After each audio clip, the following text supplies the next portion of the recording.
Well, this will be another Confessions podcast. Thank you very much indeed for downloading it. It's another top podcast from your friends at Radio 2. But this is the only one that features a whole bunch of sins from the Radio 2 audience. This week's concise collection includes Brian's bogus bird's nest, a kiddie's classical coupe, the Choo-Choo Chuck-a-Thon, and a Star Wars Saharan Sand Saga. Here it all is. A slightly unusual confessional collective is what we have here because Matt and Rebecca are here just to sort of some kind of order. But also in the collective we have Rachel Joyce and Charlie Hickson. I don't know how you feel about sitting in judgment on a fellow author, but... I'm not feeling in a very forgiving mood today. Okay, no, that's true. I am, though. Okay, that's transport in inspired rage. Michael Rosen is here, everybody. So Michael Rosen is here, national treasure, former children's laureate. How are you, Michael, sir? Very, very nervous that Richard III is over there. Oh, no, that's giving, not forgiving, isn't it? Yes, I am not in the giving mood. Yes, that's right. Anyway, I'm very worried about Charlie. His eyes have narrowed. Yes, he's looking like a sicko. That's the point that he's making. Yes. Mind you, Michael did offer me a lift back to London in his car, so I might swing the judgment. I think that's... can we all come in your car? Yes, I've forgotten I'd made the offer. Well, I can always withdraw it, yeah. By the way, Michael's new book is called Good Ideas, How to Be Your Child's and Your Own Best Teacher, and it is fabulous. That's all I want to say. Well, thank you, Simon. If you need a few commandments, if you need about being a better teacher at home, it's just brilliant, and it doesn't make you feel guilty. So I just thought I'd mention that. Well, that's handy, yes. Anyway, but before we get any further, Michael, I understand there's something you want to confess. There is. Dear Father Simon and the gathered collective, I stand before you here today to make a terrible confession. When I was at primary school, we had a teacher called Miss Goodall. One day she announced to us that we were going to have a nature table, and we all had to bring into school things we had found. And soon the table was piled high with stuff: brambles, acorns, worms, woodlice, dead leaves. So Miss Goodall said, no need to bring in any more nature things just now, thank you very much. What we're going to do now is have a wall chart. I want you to write up on the chart the date, your name, and what you have observed. It started off okay, with people writing up quite sensible things. I saw a robin. I saw a duck. But soon it started turning into a competition. I saw a robin and a duck. One night, when I was walking home through the park, I was getting to thinking about what I could write up on the nature chart. Wouldn't it be great to spot something really good, like a walrus? Or how about a nest of vultures? I remembered I'd once seen a film of a bird that lays its eggs on the ground. Well, I could find a nest on the ground, couldn't I? Trouble was, there were no nests on the ground in the Memorial Park, Pinner, Middlesex. But there was plenty of dead grass around. So maybe I could pick up some of this dead grass and, make something. So I twisted some grass around, poked it about, and I made something that looked like a bird's nest. My idea was that when my friend Brian and I walked to school the next day, we would find the nest. In the morning then, Brian and I are walking through the park, and I say to him, hey, Brian, let's walk over this way, No, he says, we'll be late. Oh, go on, I say, we might find something. Oh, OK, he says, and I led off in the direction of the nest. I didn't want to lead him there and find it myself. I wanted him to find it first. The trouble was, I couldn't see it. So I'm looking all around, but hoping all the time that he would see it first. And then I saw it, the nest. It was still there. But he wasn't going to see it. My plan wasn't working. So I just pretended not to look surprised and said, hey, Brian, I don't suppose this is anything, is it? He comes over. Michael, that's a nest. That is a nest. Is it? I say, yep, he says, that's amazing. We could take that into school and write it up on the nature chart. No one's ever found a nest before. That's incredible. We picked up the nest and took it into school, and we put it on Miss Goodall's table, and all the other kids crowded round. Where'd you find it? It's brilliant. And Brian put on his important voice. Look, don't touch it, OK? It's a bird's nest. Me and Michael were looking for nature, and we spotted it. I knew it was a nest straight away. Miss Goodall looked at us and looked at the nest. She had a way of raising one eyebrow and smiling if she thought something dodgy was going on. "Looks to me," she said, "like someone made it. Some little fingers or other made it." I looked at it sitting on a table. It didn't look much like a bird's nest at all. In fact, it looked just like it was. A heap of dead grass that someone had twisted about a bit. But Brian got quite irritated. "Oh, no," he says. "No, miss, we found this when we were looking for nature. It was there on the ground. Actually, miss, if Michael hadn't said, 'Let's go over the grassy bit,' we'd have missed it." Miss Goodall now looked at me very hard, her eyebrows still up. I said nothing.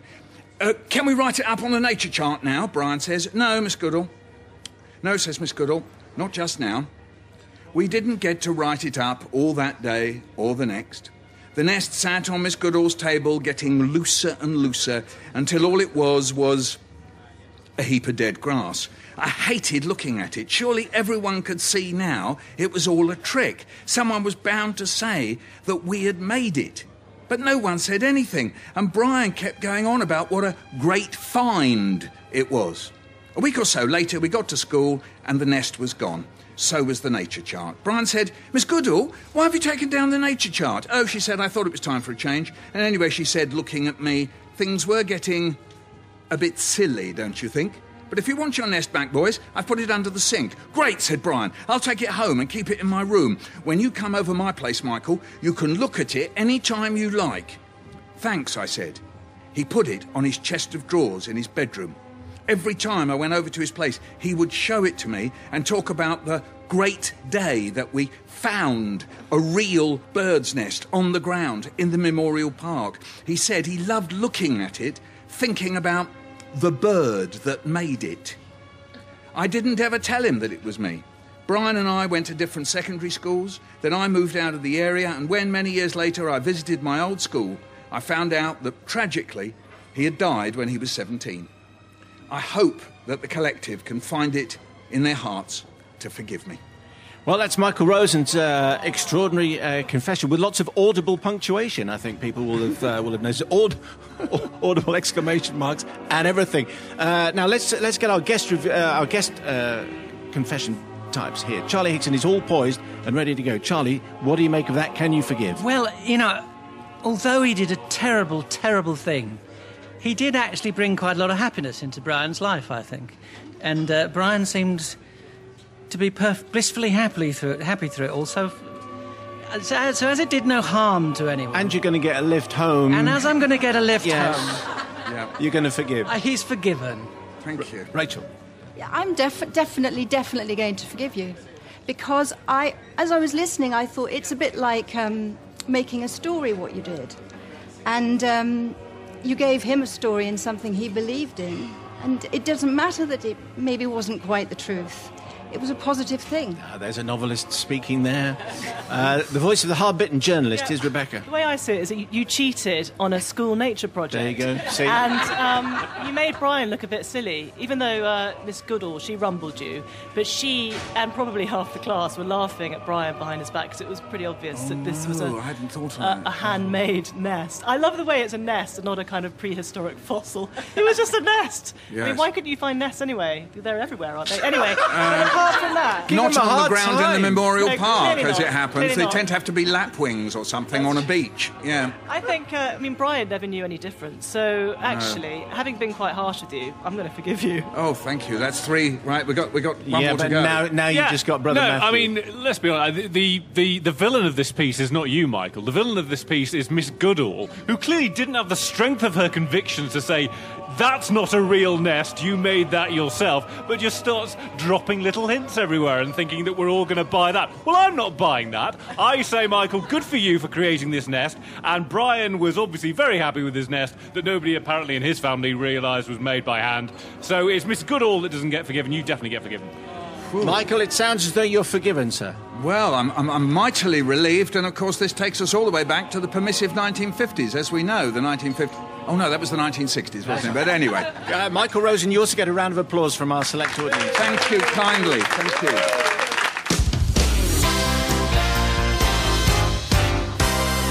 this one from? Well, I think I'm going to say this is from Lou. Yeah, just Lou. Okay. Thanks very much. Dear Father Simon and the Gather Collective, I wish to bring before you not my own personal misdeeds, but the misdeed of my late father that he perpetrated along with literally hundreds of other children. Okay, do I have your attention? Yes. I do quite like it when people ask for forgiveness on someone else's behalf. Yeah, okay. Now, the memory of him relating this story, apoplectic with mirth, tears of delight falling down his cheeks, will remain with me forever. However, it occurs to me that the people involved with this confession are many, and lots of people will know all about it, and maybe some of your listeners can confirm the story. So I tell the tale. During the Second World War, my father, Peter, lived with his family in Worthing. This, as you know, Simon, is on the south coast. Significantly, it is south from London, and it is just east of Portsmouth, and so was at risk from stray German bombs. It was also at risk from an invasion force, so it was decided to evacuate the children along this piece of coast for their own protection. My father and his sister Anne joined many other children on a special train commissioned with the sole purpose of transporting them all up country, far away from danger. The train was long and full of children, with only a couple of adults in attendance, whose role was to provide a meal. And this is where the story begins. So already I'm thinking railway children, this is just an amazing story.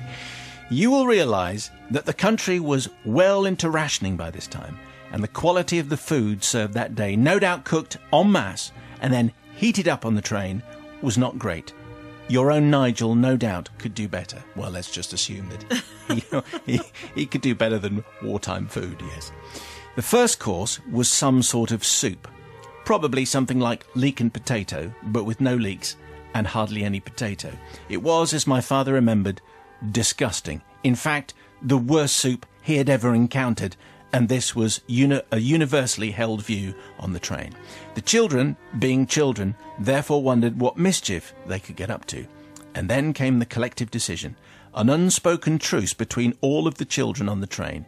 They knew, as if by some telepathic understanding, what they were going to do.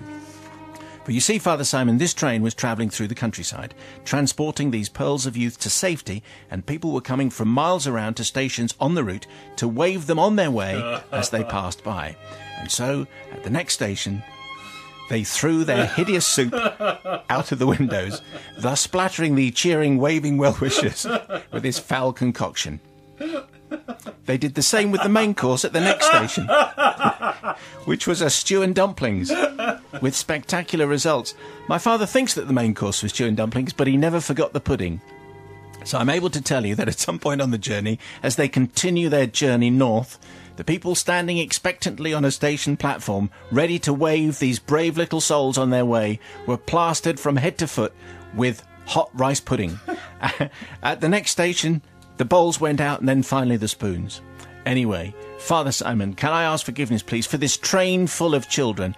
In their defence, I should say that they were bored, unsupervised, and were being served terrible food, cooked under terrible circumstances, and served under terrible conditions. I await your merciful decision. P.S. My father spent the rest of the war on a farm in Nottinghamshire, with plenty of food and having the time of his life, so much so that when the war was over, his mother had to go all the way to get him to come back, because he refused to come home. Now, obviously, these were different days, and throwing things out of trains is always a stupid idea.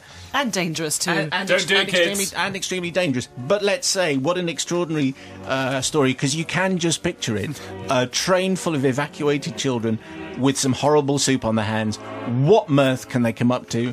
They can throw it over the people waiting on the station. These well-wishers come to say hello, to say, we're thinking of you, we're concerned about you. Wish you all the best. And, you know, they show their gratitude by chucking soup and stew on them. And rice pudding. I'm surprised about the rice pudding. You can't really go wrong with rice pudding, can you? Oh, I think... I mean, you know, it's sweet and it fills a hole in your stomach.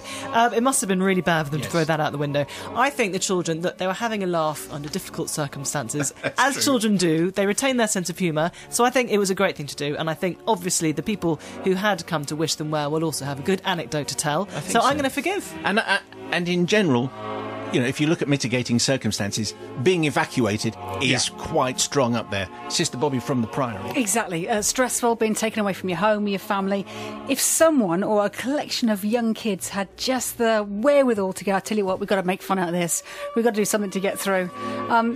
Dangerous. Don't throw things from trains. Absolutely forgiven. It is an episode of Dad's Army. It absolutely is. The thing is, it's such a contrast to what you usually hear about as children being evacuated and going to miserable places and having a life of misery. So the very fact that they laughed all the way to these destinations is great.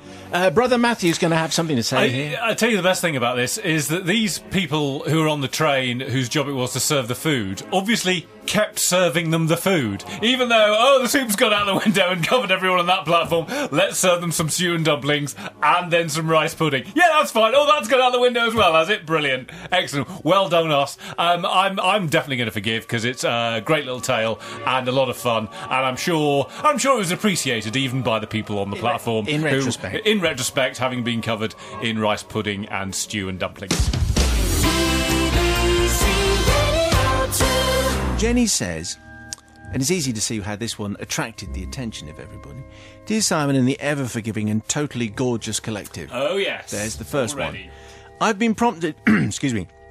I've been prompted to confess to my despicable misdeed after hearing trailers for your 10 Pieces programme on Radio 2. There you go. It's a confession which ticks the corporate tart box.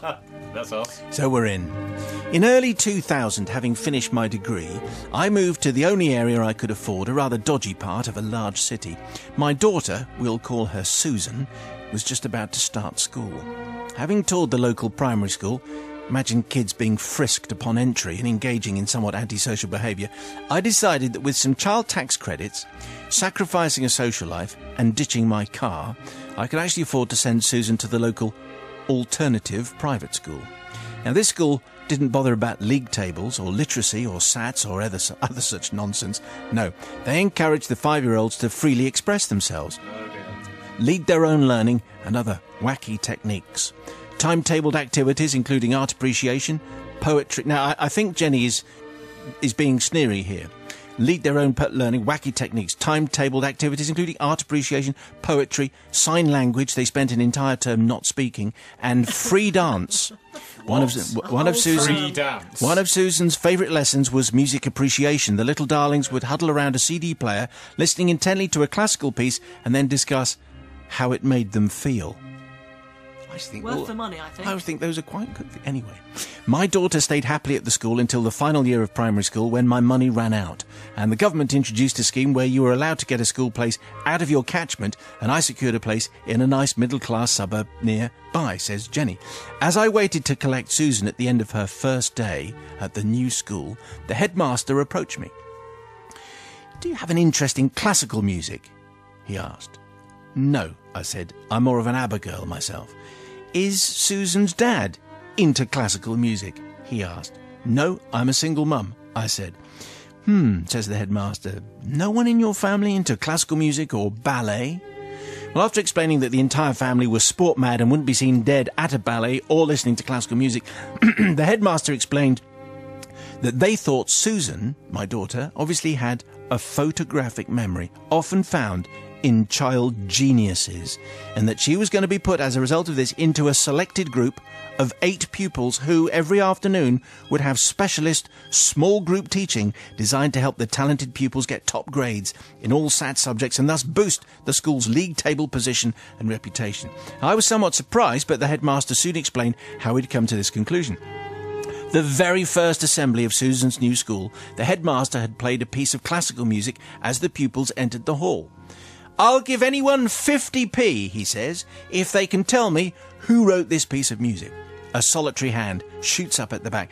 "Usa, misa. It's Susan, isn't it?" says the head. "Yes, it's Pyotr Tchaikovsky who wrote it. Pyotr is Russian for Peter." "Ah, yes, Susan, that's right. I'll give you another 50p if you can tell me what ballet the music is from." "That's easy," says Susan. "Swan Lake, Act 2, it's Dance of the Cygnets, but they're not really cygnets because they're maidens under a spell like in Beauty and the Beast. Can I have my quid now?" Wow.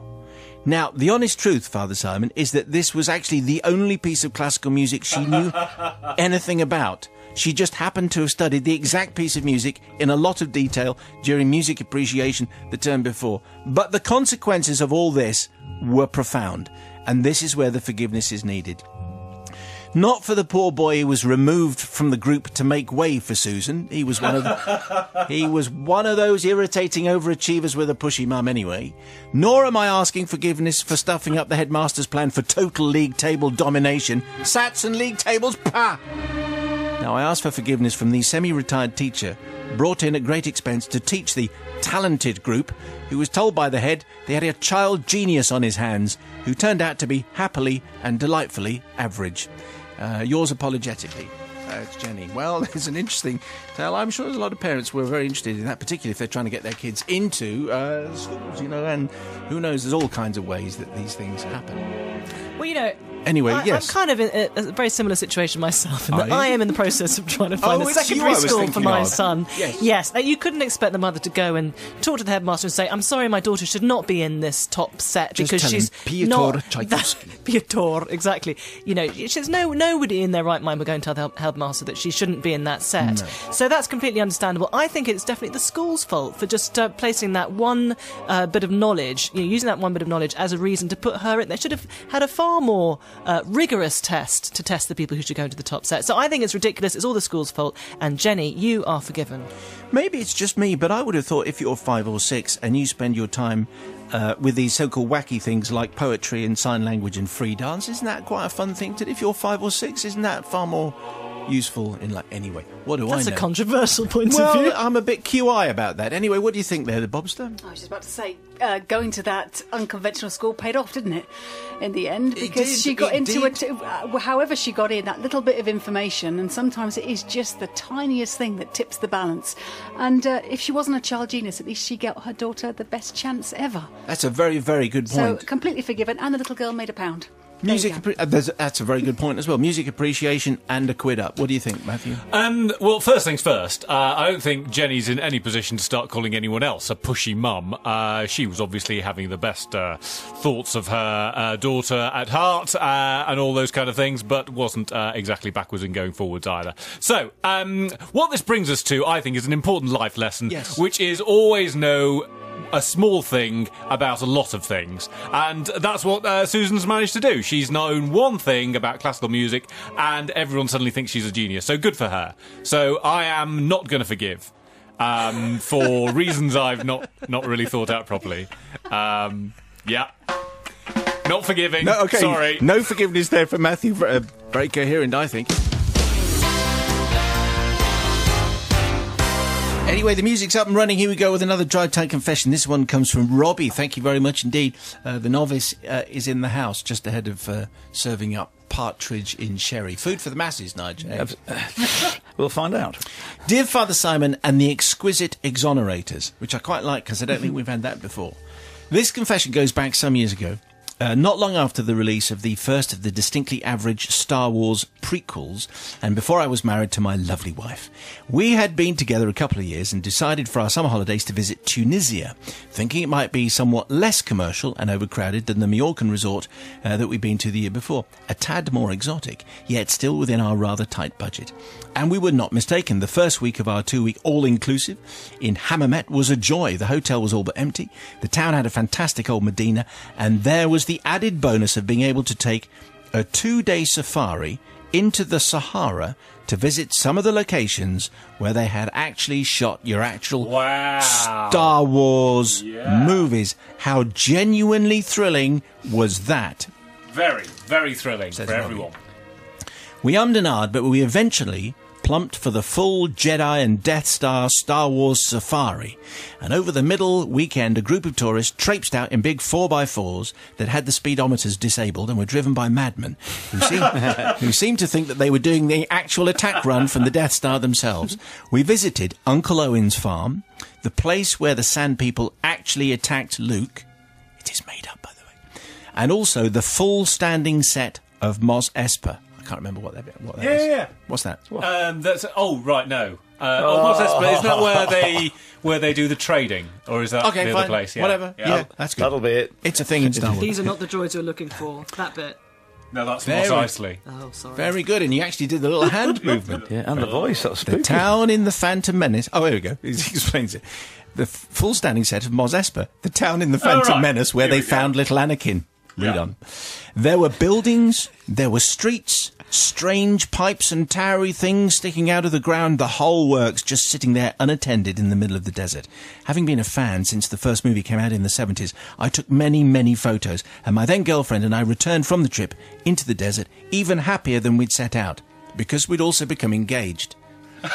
Oh, just put that in. Just the last little Last phrase. clause, not even a sentence on its own, that, was it? By the way, Oh, we we'd got got engaged. engaged. Our Tunisian adventure had been a great success. We had, by the end of our holiday, ridden camels, wet camels, twice as smelly as the dry ones, I can tell you, visited the desert, seen the Star Wars set, eaten brick, which, as you know, is the Tunisian dish with thin pastry around a filling. It's lovely, yeah. Is it? Very difficult to make, but yeah. Let's do that next week. I'd become engaged, and we had, again, the last thing mentioned, and we had lots and lots of photos. It had all gone swimmingly until the week we got home, and the morning before the party, we'd arranged to dish out the goodies that we'd brought back for all our friends. I suddenly realised that I had somehow forgotten one of my very best and very closest friends. We hadn't got him anything, but we'd invited him to the party. He would be the only one not to get any Tunisian swag. We had a few bits and pieces that we brought back for ourselves, but I was darned if I was going to give up any of my booty. If there was another way... Oh, yes, there is. For Lando, because that's his name, let's call him Lando, was a bigger Star Wars fan than even I was, and an idea struck me that was both fiendish and ingenious, and at the same time seemed like a great idea. But now it weighs heavy on my soul. I nipped to the market at lunchtime, where I found the perfect little wooden container that looked a bit Arabic, and had a little lid, and it could conceivably be thought of as a spice pot. I then went to a local garden supplier. I wandered around the back where the big bags of gravel and such like were stored, and I scooped up some loose builder's sand into the little wooden jar, and phase one of my plan was complete. At the party that night, we handed out the gifts, all manner of clay drums and scarves and general tat that no one actually wanted, but we felt we were obliged to buy. But I saved Lando's until last. I handed the little package to him and warned him to keep it upright and to treat it gently.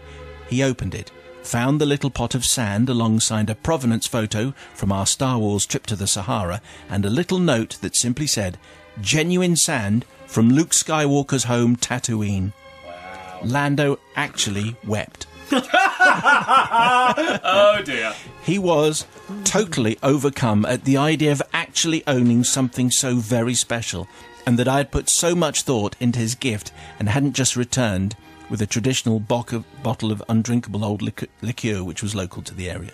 It was, he said, once he could actually speak, his greatest present ever from his greatest friend ever.